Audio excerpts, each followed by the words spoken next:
বন্ধুরা এখানে এই লোকটি রেস্টুরেন্টে এসে বলে, ভাইয়া এখানে গরিবের জন্য 10 টাকা খাবার পাওয়া যায়। তারপরে রেস্টুরেন্টের মালিক বলে, হ্যাঁ তুমি কি খাবে? তখন এই লোকটি বলে, হ্যাঁ খাবো। তারপরে তার বান্ধবী বলে, কি ব্যাপার তুই কি রেস্টুরেন্ট বন্ধ করতেছিস? তার বন্ধু বলে, কেন তুই এইভাবে কথা বলছিস? তারপরে তার বান্ধবী বলে, তুই যেভাবে 10 টাকার খাবার দিচ্ছিস সেটা দেখে মনে হচ্ছে তো রেস্টুরেন্ট তুই বন্ধ করবি, না হলে কেউ কি আজকাল 10 টাকার খাবার দে।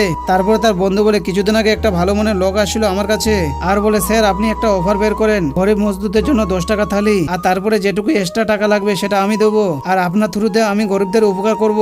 আর রেস্টুরেন্টের মালিক তখন তার কথা রাজি হয়ে যায়। তারপরে তার বান্ধবীকে বলে, এটা আমার ফায়দা, রেস্টুরেন্টের নামও হবে। আর তার বান্ধবী বলে, সব ঠিক আছে, কিন্তু এত বড় শহরের মধ্যে তোর রেস্টুরেন্ট আসলো কেন? এটা তার মনের মধ্যে একটা খটকা লেগে যায়। আর কিছুক্ষণ পর সেই লোকটি সেখানে চলে আসে আর তার বান্ধবীকে তার সঙ্গে পরিচয় করে দেয়। আর লোকটি 2 সপ্তাহের জন্য থাকবে না, তার জন্য কিছু এক্সট্রা টাকা দিতে আসে। আর লোকটির কাছে শুনতে চায়, কেন আপনি এইসব করতেছেন? তারপরে লোকটি বলে, আমি যখন প্রথমে এই শহরে আসি তখন আমার কাছে কোনো কাজ ছিল না, কোনো